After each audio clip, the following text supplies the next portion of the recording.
sheep? All right, I'll fight you. We might finish this with a Z combo, guys. Oh, maybe it's gonna be close. Maybe not. Oh, we didn't finish it. How are we gonna finish it? Masenko, ha!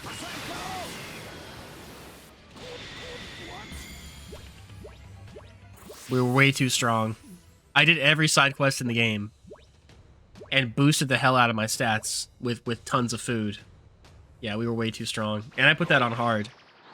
Down with the Demon Realm. Here it comes.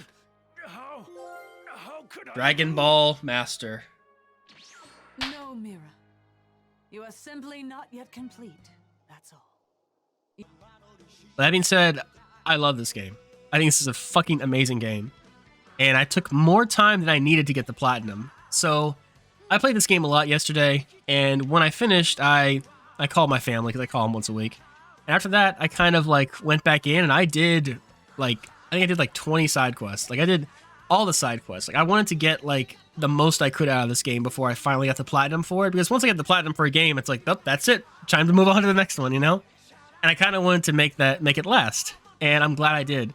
This is a wonderful game, and it's a wonderful world to kind of just like, I guess, you know, get lost in for a while. Speaking of the platinum is not very demanding. You don't have to play it on a specific difficulty. There's no speedrun trophies. There's no 100% completion. In fact, the game is very accommodating if you want to get the platinum trophy. I would almost say too accommodating. Here's an example. So there are 87 side quests in the base game. Pretty decent chunk of side quests, right? 87 side quests. To get the platinum, you have to do 10 of them. Just 10. That's it. That's all you have to do. You really want to do those side quests because they give you a decent chunk of experience, which makes the rest of the game easier. And they give you command medals. And command medals are and long and short of it, command medals passively increase your stats for a lot of options. Like they increase the amount of money you get from selling items. They decrease the amount of money that things cost. They increase enemy item drops. They increase the amount of Z orbs you get from enemies. They increase your HP, your key defense, your key. Like it's always good to have more of these things. So there is an incentive outside of the trophies to do side quests. Does that make it a better or worse platinum? I don't know, but the point is you can get a platinum trophy with only having seen 10 out of the 87 side quests. And for me, a platinum trophy should be something that, like, once you have it, you've seen everything the game has to offer, and that is not the case with this game. You can ignore 77 side quests. You can ignore so many side quests, and you just... Anyway, moving on. If you went for 100%, it's still not that much more than going for the platinum trophy. I didn't go for 100% for everything. But once you get to the end of the game, you filled out... There's a thing called the Z Encyclopedia, a la Jiminy's Journal from Kingdom Hearts. To completely fill out the Z Encyclopedia is not that hard.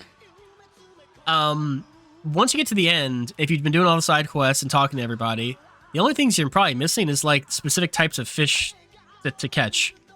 You have to catch at least one type of every fish to have it put in like the encyclopedia.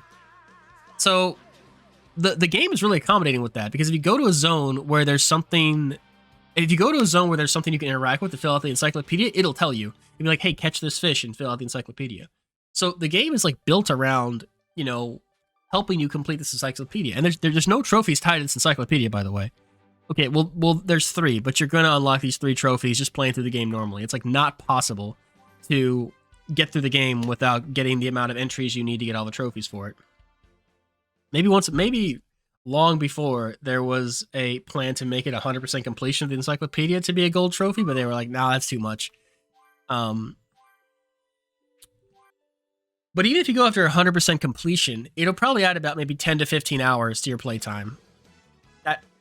That which is not very much. That time will fly by when you're playing this game. And once you get to like level 100, level 110, there's nothing that can stop you.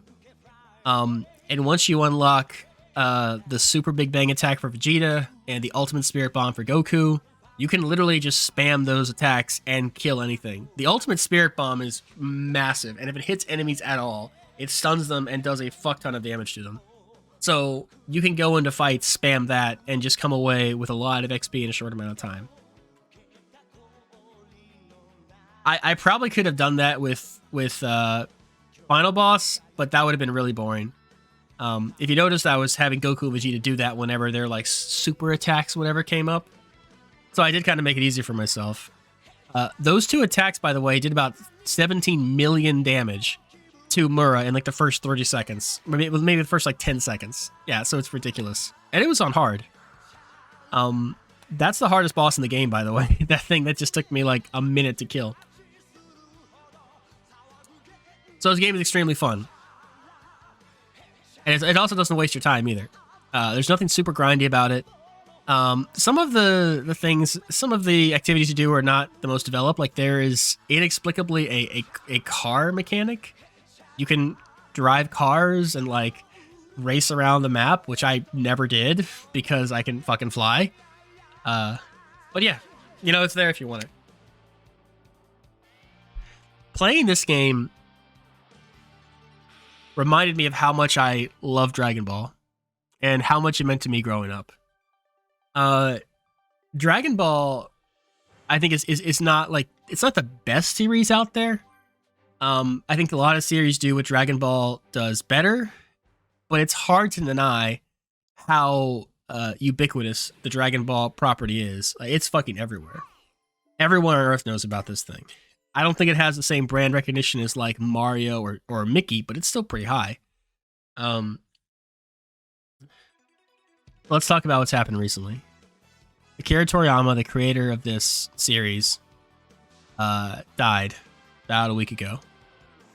Died the 1st of March. It was announced the 7th of March. And like every subreddit I frequent, every YouTuber I watch, like almost every avenue or every outlet of media I consume has had some kind of tribute to this man. Like it is. I don't think it's possible if you go online at all. I don't think it's possible for you not to know about his passing. Like he had such a wide reach. It kind of like blows my mind because Dragon Ball is not an obscure, a thing at all. But I would think in some circles, it's not that well known. Like the BBC did a tribute to Akira Toriyama. There were anchors and news people wearing like the orange and blue color scheme to like remember Goku. It's everywhere. Just an enormous outpouring of grief and respect and honor for this great man. But for that reason, I think I didn't want this game to end. I didn't want the platinum to end, and that's why I went out of my way to like do more and like see more of this game and see more of this world that this man created. Dragon Ball has touched so many people and given hope to a lot of people in the last 40 years. I think it's a big reason why anime is a worldwide thing, and it's not just limited to like Japan or Korea or China or anything like that. Like Dragon Ball, Sailor Moon, and maybe Pokemon are the 3 big reasons why anime is a worldwide thing. Everyone knows about Dragon Ball. He created something amazing.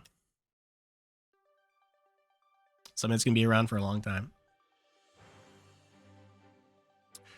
That's why you should go get this platinum. Alright, that's enough.